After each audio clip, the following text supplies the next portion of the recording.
Chapter 52. As Adelmo stepped out of the house, his grandfather's words echoed in his mind. Just be careful. Determined to find out more about his grandfather's mysterious vampire neighbors, he made his way through the dense forest towards their dwelling. The trees whispered secrets as he ventured deeper into the unknown, his heart pounding with a mix of excitement and trepidation. Finally, he reached their secluded abode and rapped on the door, hoping to engage in a conversation that would unravel the enigma surrounding these nocturnal beings. The sound of Adelmo's persistent knocking reverberated through the stillness of the night.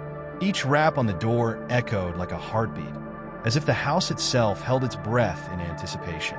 With every unanswered knock, Adelmo's curiosity grew stronger, fueling his determination to make contact with the inhabitants of this mysterious place. He couldn't help but wonder what secrets lay behind those closed doors, waiting to be discovered. Adelmo's voice quivered slightly as he inquired, "Is the owner of this place available?" The housekeeper, with an air of intrigue, responded, "Yes, let me fetch one of them for you." The anticipation in the air was palpable as Adelmo waited, his mind racing with questions and possibilities. Who would emerge from behind those doors? What stories would they share? As the door creaked open, Adelmo's heart skipped a beat, ready to embark on a journey that would unravel the mysteries of his grandfather's vampire neighbors. In a matter of moments, a woman appeared, her face filled with a mixture of surprise and concern. Without wasting any time, she asked, "What do you need?" Adelmo, with a determined look in his eyes, responded, "I know who you really are."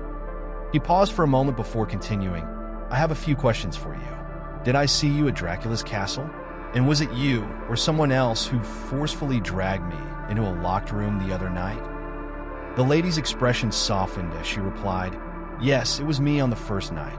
I was the one who took you to that room." Her voice carried a hint of remorse. "You see, I know your grandfather, and when I realized you were different from the others, I felt compelled to take action. I knew what they would do to you if they discovered your true intentions. So, I had to hide you before anyone else found out about your snooping around." As Adelmo listened to her explanation, a mix of confusion and gratitude washed over him. He couldn't help but wonder why this mysterious lady had taken such risks to protect him. "But why?" he asked, his voice filled with curiosity. The lady's eyes met his, and she replied, "Because I know what it's like to be different, to be an outsider, and I couldn't bear to see you suffer the same fate. So, I took it upon myself to keep you safe, to shield you from the dangers that lurk in the shadows. You may not understand it now, but one day, you'll realize the importance of what I've done for you." Adelmo expressed his gratitude, saying, "I really appreciate your concern. Thank you." He then proceeded to ask his second question, inquiring if the lady had any knowledge about the events of the previous night.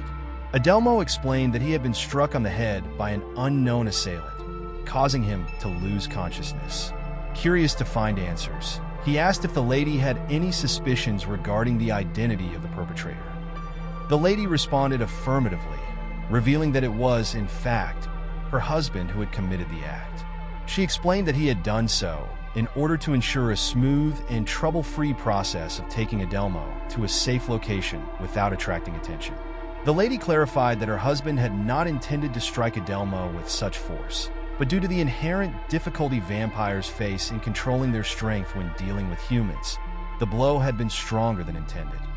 In a playful manner, Adelmo acknowledged the lady's explanation, stating, "I suppose I can understand that, but it really was a powerful hit. It caused me a great deal of pain." Adelmo then noticed that the lady and her husband did not possess the typical fangs associated with vampires. Intrigued, he asked about their absence, as he had always believed that vampires naturally possess fangs. The woman responded, her voice tinged with a hint of amusement. "It's funny how people who aren't familiar with real vampires always have these misconceptions." She leaned in closer, as if sharing a secret. "But let me set the record straight. Our fangs aren't always out, you know. They only come out when it's feeding time or when we feel threatened. It's like the claws on cats, you see. They retract and extend as needed. But in our case, it's through our gums." Adelmo, intrigued by this newfound knowledge, couldn't help but ask another question. So, why is it that vampires and werewolves don't get along? He inquired. The woman paused for a moment, her eyes searching for the right words. It's not that we don't get along, she clarified. Think of us as different species, like animals. Cats and dogs, for example. They don't always get along, right? It's not about animosity, but rather about sticking to our own kind. Of course, there are exceptions. Just like there are cats that get along with dogs, there are werewolves and vampires who can coexist peacefully. It's all about individual personalities and preferences. As Adelmo absorbed this information, he couldn't help but feel a mix of curiosity and regret. I never knew any of this, he admitted, his voice tinged with a hint of disappointment. Maybe my grandfather didn't think to tell me, or maybe he didn't have all the answers himself. He paused, lost in thought. Perhaps I just never asked the right questions. But now, armed with this newfound knowledge, I can't help but wonder what other secrets lie within the world of vampires and werewolves.